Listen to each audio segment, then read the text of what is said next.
اور میں زندگی میں اتنا بڑا ہجوم نہیں دیکھا. کوئی کہتا 15 لاکھ تھے, کوئی کہتا 20 لاکھ تھے, کوئی کہتا 40 لاکھ تھے. مجھے نہیں پتا کتنے لاکھ تھے, لیکن اتنا پتا تھا جدھر نظر اٹھاتے تھے انسانوں کا سمندر نظر آتا تھا. اور بازار ہوں, گلیاں ہوں, مکانوں کی چھتیں ہوں, ایک ہجوم بے قراں تھا اور ایک ہجوم عاشقاں تھا, اور محبتوں کے انوکھے مناظر تھے اور عقیدتوں کا ایک روپ تھا. لیکن میں یہ بات بتانا چاہتا ہوں کہ یہ لاکھوں کی تعداد میں لوگ اگر پارلیمنٹ کی طرف مارچ کرتے یا صدر ہاؤس کی طرف مارچ کرتے تو پھر ایک اینٹ بھی نہ بچتی.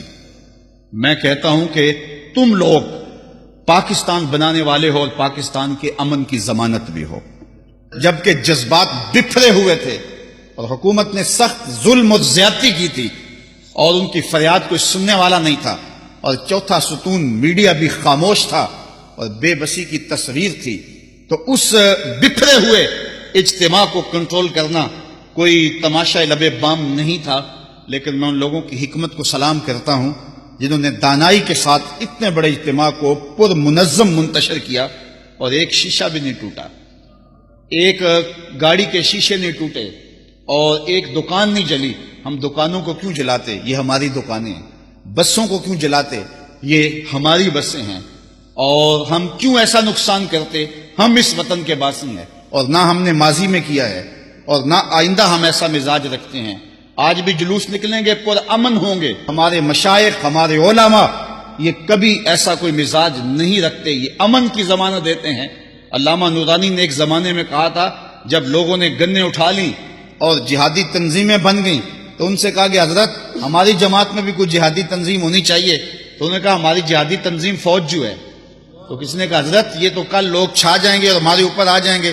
تو انہوں نے ایک جملہ کہا تھا, اگر ہم بھی گنے اٹھا لیں پھر امن کی ضمانت کون دے گا؟ اس لیے ہم پرامن لوگ ہیں, پرامن لوگ ہیں. لیکن ہمیں مایوس کیا ہے حکومت نے.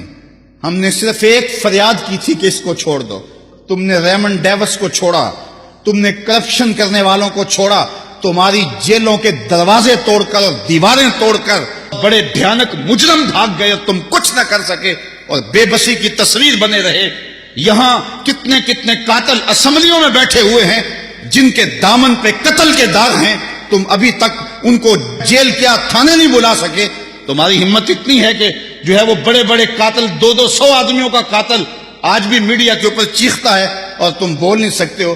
ہم کہتے تم نے قاتلوں کو چھوڑا, قاتل تمہاری آنکھوں میں دھول جھونک کے چلے گئے, تمہاری جیلوں کی دیواریں توڑ کے چلے گئے, اور تمہارے بچے قتل کر کے غیر ملکی قاتل چلے گئے. ہمارا ایک ہی غازی ہے, تم اس کی دیت لے لو, اسے چھوڑ دو. چونکہ اگر تم نے اس کو قتل کیا تو تم پاکستان کی تاریخ بدلو گے. پاکستان میں ایسا کبھی نہیں ہوا کہ آج کے رسول کو پھانسی دی جائے, اور پاکستان کی عظیمت کی تاریخ جو ہے سرخرو تاریخ ہے. پوری دنیا کے سامنے ہم سرخرو ہیں.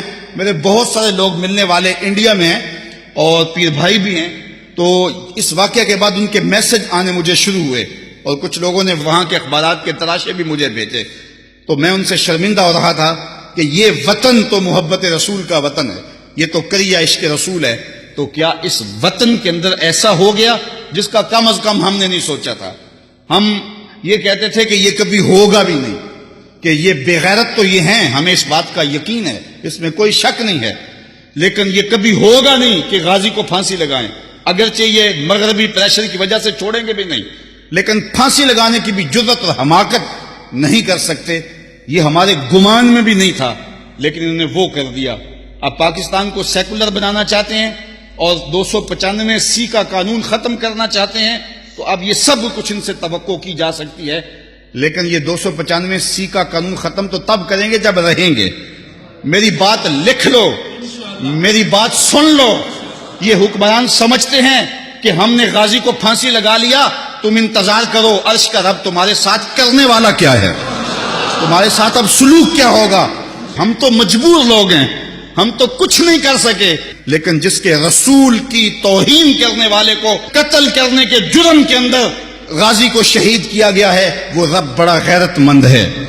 اور تم انتظار کرو عرش کا رحمان تمہارے ساتھ اب کرتا کیا ہے. تم کہتے ہو علماء کو جیلوں میں ڈال دو جیلوں میں, اب باقی بچا کیا ہے, اب باقی رہ کیا گیا ہے؟ اب تم انتظار کرو کہ تمہارے ساتھ رب کرتا کیا ہے اور تمہارے ساتھ حال کیا ہوتا ہے. تم رسوائی اور ذلت کے اس مقام پہ پہنچو گے اور عبرت کا نشان بنو گے کہ دنیا دیکھے گی اور تم رسوا ذلیل ہو جاؤ گے. اور غازی کل بھی زندہ تھا, غازی آج بھی زندہ ہے, اور اس کا نام بھی باقی ہے, اس کا پیغام بھی باقی ہے. اور یہ بھی سن لو کہ غازی اگر چلا گیا ہے, جب غازی علم الدین کو شہید کیا گیا نا تو ایک ہندوؤں نے جلسہ کیا, کہا کہ ایک شخص اٹھا تھا, ہم نے اس کو مار دیا ہے, اب ہم جو چاہیں کریں. تو ایک مسلمان جلسے میں بیٹھا تھا, اٹھ کے کھڑا ہو گیا, اس نے کہا کرو جو کرنا ہے, غازی خود گیا ہے, چھرا چھوڑ کے گیا ہے, وہ ہم نے ساتھ دفن نہیں کیا, وہ چھوڑ کے گیا ہوا ہے. تو یہ مت سمجھو کہ ہماری خیرت مر گئی ہے. کتنے غازی پیدا ہو گئے ہیں, کتنے لوگ تیار کر گیا, اس کے جنازے میں کتنے لوگوں کو حرارت ایمان کی دی ہے. تم نے غازی کو مارا نہیں, غازی کو زندہ کیا ہے. اگر تم چھوڑ دیتے تو شاید تحریک کمزور ہو جاتی, لیکن تم نے قتل کر کے اس تحریک کو مضبوط کر دیا ہے, تم نے اس کو پانی دیا ہے, اب یہ تناور درخت بنے گا. تم اپنی خیر مناؤ, 295 کو تم ہاتھ بھی نہیں لگا سکتے اللہ کے فضل سے. ہر دور کے اندر ایسے لوگ ہوئے ہیں جنہوں نے حضور کی ناموس پہ, حضور کے پیار پہ, حضور کی محبت پہ پہرا دیا. تو جب حضور علیہ السلام کی ناموس کے قانون کو کالا قانون کہا گیا اور ایک گستاخہ جس کی گستاخی ثابت ہو گئی اور وہ عدالت سے سزا پا چکی تھی, تو اس کے سر پہ جا کے شفقت کا ہاتھ رکھتے ہوئے کہا کہ ہم تیرے ساتھ ہیں اور تجھے کوئی فکر نہیں ہونا چاہیے, ہم تیرے ساتھی ہیں اور تجھے جیل کی سلاخوں سے باہر نکالیں گے. اور پھر مقدمہ درج کروانے کے لیے رجوع کیا گیا ایسے شخص کے خلاف جس نے مسلمانوں کی دل آزاری کی اور اہانت رسول کی حوصلہ افزائی کی. تو پھر چونکہ پاکستان کا قانون جو ہے وہ کمزوروں پہ اثر انداز ہوتا ہے, طاقتوروں پہ اثر انداز نہیں ہوتا. ریمنڈ ڈیوس جیسے لوگ 3 قتل کر کے ایسے نکل جاتے ہیں جیسے مکھن سے بال نکلتا ہے. یہاں کتنی کرپشن کرنے والے مگر مچھ جو ہیں وہ اس طرح بچ کے نکلتے ہیں کہ جس طرح کعبے سے غسل کر کے آئے ہوں, تو بالکل پاکیزہ ہو کے نکل جاتے ہیں. اور پھر استثناء حاصل ہے صدر کو بھی اور گورنر کو بھی. تو قانونی چارہ جوئی بے بسی کا اظہار کر رہی تھی. پھر اللہ نے ایک شخص کو طاقت دی, وہ ذات کا تو سپاہی تھا لیکن اس نے ایسا کام کیا کہ تاریخ میں انمٹ نقوش چھوڑ گیا. غازی ممتاز حسین قاضی کے جنازے میں میں خود شامل ہوا ہوں. میں نے حج بیت اللہ کیا ہے اور میں نے حج کے بعد اتنا بڑا اجتماع زندگی میں نہیں دیکھا. تا حد نظر سروں کا سمندر تھا اور عقیدتوں کا ہجوم تھا, اور لوگ جنازے کی چارپائی کو جو ہے وہ بلکہ چارپائی نہیں ایمبولینس کو چھو لینا بھی اپنے لیے اعزاز سمجھ رہے تھے کہ اگر ہاتھ ہی مس ہو جائے تو یہ ہماری زندگی کی معراج ہے. یہ ہوتی ہے شان, یہ ہوتی ہے عظمت, یہ ہوتا ہے بانک پن. جب حضرت امام احمد بن حنبل رضی اللہ تعالی عنہ آپ پر معتزلہ نے ظلم کیے اور حاکم وقت بھی ان کے زیر اثر آ گیا اور امام کو جیل میں لے جایا گیا, تو حضرت امام احمد بن حنبل پر جب کوڑے برسائے جا رہے تھے تو آپ نے کہا جو ظلم کرنے ہیں کر لو, آج ہم لاچار ہیں, آج ہم مجبور ہیں, اور سیاسی قوت, شوکت و حشمت, طاقت, فوجیں, جج سب کچھ تمہارے پاس ہیں, آج یہاں ہماری کوئی نہیں سن رہا, ہم لاچار ہیں, لیکن وَبَيْنَنَا وَبَيْنَكُمْ شُهُودُ الْجَنَائِزِ, لیکن تمہارے اور ہمارے درمیان فیصلے جنازے ہی کریں گے. لوگوں کو پتہ چل جائے گا کون حق پر ہے اور کون باطل پر ہے. جب گورنر کا جنازہ پڑھا جانے لگا تو اس وقت ان کو جنازہ پڑھانے والا امام نہیں مل رہا تھا. شاہی مسجد کے امام سے کہا, اس نے کہا جناب میں نہیں آ سکتا. گورنر ہاؤس کے امام نے کہا نوکری چھوڑ سکتا ہوں, یہ کام نہیں کر سکتا. داتا صاحب مسجد کے امام کو کہا گیا, اس نے کہا یہ تعلق میں اپنے منہ پہ کیوں ملوں. تو 100 لوگوں کے ساتھ رابطہ کیا گیا. انہوں نے کہا جی ہم جنازہ پڑھانے کے لیے تیار نہیں, آمادہ نہیں ہیں. اللہ اکبر. پھر ایک شخص کو پکڑ کے لایا گیا, لیکن اس نے شرط پہ جنازہ پڑھایا کہ مجھے اس کے بعد غائب کر دینا, مجھے پاکستان نہ رہنے دینا.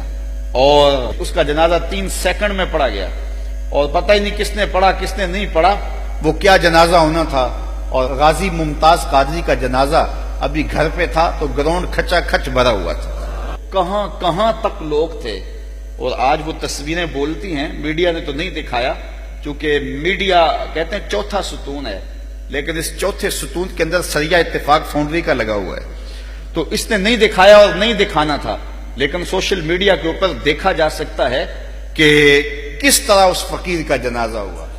اور میں نے بڑے بڑے جبہ و دستار والے مشائخ کو، جن کے پاس وقت لینے جائیں تو وقت نہیں ملتا، مجمع کے اندر دھکے کھاتے ہوئے دیکھا ہے کہ ایک مرتبہ اس ایمبولینس کو ہاتھ ہی لگا لیں کہ اس فقیر کا جنازہ ہے، اور پھر جس ڈھب سے وہ جنازہ آیا اور جس شان و شوکت سے آیا تو آنکھیں ڈھونڈ رہی تھی اس منظر کو دیکھنے کے لیے، اور دل تھے کہ سینوں میں لرز رہے تھے، اور ہجوم بے قرار تھا، تا حد نظر لوگوں کا ہجوم تھا، اور عقیدتوں کے منظر نامے تھے، اور سسکیاں، اشک، آہیں اور جو ہے وہ غم مسرت کی کیفیات کا ہجوم. ایک طرف دکھ تھا کہ ہم کچھ نہیں کر سکے، اور دوسری طرف اس کی قسمت پہ رشک آ رہا تھا کہ ہفت تکلیم کے شہنشاہ کو وہ اعزاز نہ ملا ہوگا جو اعزاز اس فقیر کو نصیب ہو رہا ہے. وہ ایک گمنام سپاہی، اسے کون جانتا تھا زمانے کے اندر، آج مشائخ کی آنکھوں کی پتلیوں پہ بیٹھا ہوا تھا، آج وہ دلوں کے اوپر راج کر رہا تھا. آج کلیجے اس کو دیکھ کر کے اور اس کے تربت کو دیکھ کر کے اور اس کے جنازے کو دیکھ کر کے ٹھنڈے ہو رہے تھے. کیا انوکھی داستاں تو نے رقم کی. یار دنیا سے تو چلے جانا ہی ہے، مرنا تو ساروں نے ہے، لیکن کس بانکپن سے وہ شخص گیا کہ جب گیا تو زمین کے ذرے بھی سلام کر رہے تھے، آسمان کے ستارے بھی سلام کر رہے تھے. اہل علم و دانش، اہل فکر، صاحب رائے اور عوام کیا عقیدتوں کے مناظر دیکھنے کو مل رہے تھے. تو جس ڈھب سے کوئی مقتل میں گیا وہ شان سلامت رہتی ہے. اس جان کی کچھ پرواہ ہی نہیں، یہ جان تو آنی جانی ہے. اللہ تعالیٰ جل شانہ کی بارگاہ میں دعا ہے کہ وہ غازی ممتاز کی قبر پہ کروڑوں رحمتوں کا نزول فرمائے. یہ بد نصیب دن اس وقت جو ہم دیکھ رہے ہیں، سچی بات یہ ہے کہ 14 صدیوں میں امت مسلمہ پر اتنے بد نصیب دن کبھی نہیں آئے. حضرت امام مالک نے کہا تھا کہ دو ہی باتیں، یا گستاخ رسول زندہ رہے گا یا عاشق رسول زندہ رہے گا. دھرتی کے اوپر یہ نہیں ہو سکتا کہ دونوں ایک ساتھ زندہ رہیں. ہماری زندگی بے ترتیب کیوں نہیں ہو جاتی؟ ہمارے شب و روز غیر مرتب کیوں نہیں ہو جاتے؟ ہماری زندگی کے تیور جو ہے وہ بدل کیوں نہیں جاتے؟ یہ دن بد نصیب دن ہم نے اپنی آنکھوں سے دیکھے ہیں، لیکن بد نصیب دن ہمارے حکمرانوں کی کرتوتوں کی وجہ سے آئے. یہ بات ذہن میں رکھیں. ہم نے اسلام اور مسلمانوں کے اوپر انتہائی کمزور ایام بھی دیکھے. بالخصوص جب سلطنت عثمانیہ ٹوٹ گئی، جب مسٹر ہیمپر اور لارنس آف عربیہ کے جاسوس عرب ممالک میں جو ہے وہ امت مسلمہ کو توڑنے کی اور سلطنت عثمانیہ کے ٹکڑے ٹکڑے کرنے کی سازش کر رہے تھے، تو یہ انتہائی کمزور ترین دن تھے. ادھر ہمارے حکمران عیاشیوں میں لگے ہوئے. انہی دنوں کا مرثیہ پڑا ہے. دیکھ مسجد میں شکست رشتہ تسبیح شیخ، اور بت کدے میں برہمن کی پختہ زناری بھی دیکھ. کافروں کی مسلم آئین کا بھی نظارہ کر، اور مسلموں کی مسلم آزاری بھی دیکھ. چاک کر دی ترک نادان خلافت کی کباب، سادگی مسلم کی دیکھ، اوروں کی عیاری بھی دیکھ. بہت چیزیں ہم نے برداشت کی، بہت کچھ ہم نے برداشت. ہمارے ساتھ ان 2-4 اشروں میں تھوڑا کچھ تو نہیں ہوا، لیکن سب کچھ ہم کسی نہ کسی طرح برداشت کر سکتے ہیں، لیکن حضور کی توہین برداشت نہیں کر سکتے. اگر اس کو برداشت کر دیں تو میرے پلے رہتا ہی کچھ. جہاں میں ان حکمرانوں کو بے غیرت کہتا ہوں، وہاں میں خراج پیش کروں گا سلطان صلاح الدین ایوبی. میں کہتا ہوں یہ ہے تخت و تاج کے مالک. ان حکمرانوں کی قبروں کے نشان بھی زمانے کو یاد نہیں رہے، اور کتنے سال گزر گئے. ایک وہ حکمران تھے آج بھی دلوں کے تخت پہ بیٹھے. سلطان ایوبی کی کہانی کتنی دل آویز ہے، کتنی جرأت آمیز ہے، اور کتنی غیرت والی کہانی ہے. انگلستان کے شہزادوں نے، ریجی نارڈ نے مسلمانوں کے قافلے کو روک کر کے ان کا سامان لوٹا، اور حاجیوں کو اس قافلے کو کہا کہ بلاؤ اپنے نبی کو جو تمہاری جان چھڑائے. دریدہ دہنی. جب سلطان ایوبی تک خبر پہنچی تو میں نے کتب میں پڑھا کہ اس کی آنکھوں سے شرارے نکلتے تھے، وہ غصے سے دانت پیستا تھا، اس کی رگیں پھول گئیں، اور اس نے 3 مرتبہ قسم کھائی کہ اتنی دیر تک چین کی نیند نہیں سوؤں گا جب تک اس ظالم کو اپنے ہاتھوں سے قتل نہیں کر دے. اور پھر پڑھیں تاریخ سلطان ایوبی کی. آج یوں ہی اس کے لیے دل نہیں تڑپتے. سلطان ایوبی پھر 3.25 سال تک مسلسل چارپائی پہ اپنی کروٹ نہیں لگائی. عشرت کرنے والے حکمران سنیں، یہ تھے حکمران، یہ تھے تخت و تاج کے مالک. 3.25 سال تک اس نے چارپائی پہ اپنی کروٹ نہیں لگائی. جب نیند تنگ کرتی تھی خیمے کی چوب سے ٹیک لگا کے آنکھوں کی آگ نکال لیتا. وہ جو خیمے کے اندر لکڑی گڑی ہوئی تو اس کے ساتھ ٹیک لگا لیتا. آنکھوں کی آگ نکلی پھر محاذ پہ. اس نے وہ بارود والی ہانڈیاں تیار کی، بہت کچھ کیا اس نے دن رات. واپس آتا ہے تو نقشے بناتا ہے، جاتا ہے محاذ پہ ڈٹ جاتا ہے. 3 سال کے بعد اللہ نے اس کی مراد پوری کی. انگلستان کے شہزادے لائن میں کھڑے ہیں، گرفتار ہو.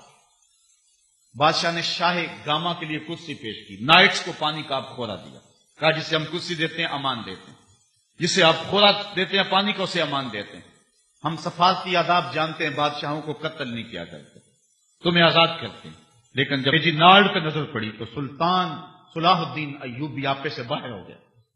وہ غصے سے دانت پیستا ہوا آگے بڑھا اور اس کو گرے باندھ سے پکڑ کے پٹک کے زمین پہ مارا اور چھاتی پہ بیٹھ کے اس کے بدن کی بوٹیاں کرتے ہوئے کہا، او کتے، تو نے کہا تھا بلاؤ اپنے نبی محمد کو، محمد عربی نے اپنا نوکر بھیج دیا ہے. محمد عربی نے اپنا نوکر بھیج دیا ہے جو تیری خبر لے گا. اور اس کی ٹکا بوٹی کر کے رکھ دی. سلطان نور الدین زنگی کی کہانی بھی آپ نے سنی ہوگی. حضور خواب میں ملے، کہا نور الدین 2 کتے مجھ کو تنگ کر رہے ہیں. سلطان اسی وقت اٹھا، لبیک یا رسول اللہ کہتے ہوئے حضور کے شہر نور کی طرف چل پڑا. 18-19 دن کے بعد وہاں پہنچتا ہے. 40 لوگوں کو اپنے ہمراہ لیے پیچھے سے خزانے اور لوگ جمع، کہا کہ تم میرے پیچھے آ جاؤ. مدینے میں کوئی غیر معمولی واقعہ ہو گیا. پھر سارے مدینے کو بلایا اور ان کو کھانا کھلایا. لیکن جو 2 شخص دکھائے گئے تھے وہ نظر نہیں آئے. کہا کوئی رہ تو نہیں گیا؟ کہا 2 صوفی درویش آدمی اللہ اللہ کرتے ہیں، دن کو روزہ رکھتے ہیں، وہ نہیں آئے. کہا بلاؤ انہیں. بلایا گیا تو بادشاہ نے پہچان لیا یہ تو وہی. کہا ادھر کیا لینے آئے ہو؟ کہا اللہ اللہ کرتے ہیں. کہا چلو. ان کے حجرے میں چلا گیا، دیکھا تو قالین بچھا ہوا ہے، کوئی آثار نہیں ہے. قالین اٹھایا، نیچے پٹا پڑا ہوا. اٹھایا تو نیچے سے سرنگ تھی. وہ حضور کے جسد اطہر کو نکالنے کی سازش کر رہے تھے. سارا دن مٹی نکالتے، رات کو بقیع کے قبرستان میں پھینکا. اور روایات میں آتا حضرت عمر رضی اللہ تعالیٰ عنہ کے پاؤں کا انگوٹھا باہر آ گیا کہ حضور نور الدین کو ملے، اور انہیں ایک جھٹکا لگا اور یہ ڈر کے بھاگ آئے. تو سلطان نور الدین زنگی نے حضور کے روضہ کے چاروں طرف سیسا پگھلا کے جہاں تک پانی ہے وہاں تک ڈلوا دیا، اور پھر ان کو قتل کروایا اور ان کے ٹکڑے کروائے. اور پھر اس کے بعد جو آگے لفظ ہیں وہ جذباتی کر لینے والے ہیں. سلطان پھر مدینے کی گلیوں میں روتا پھرتا تھا اور روتا روتا کہتا تھا حضور یہ میری نوکری، کروڑوں انسان بستے ہیں، آپ کا شکریہ کہ یہ نوکری آپ نے مجھے عطا کی.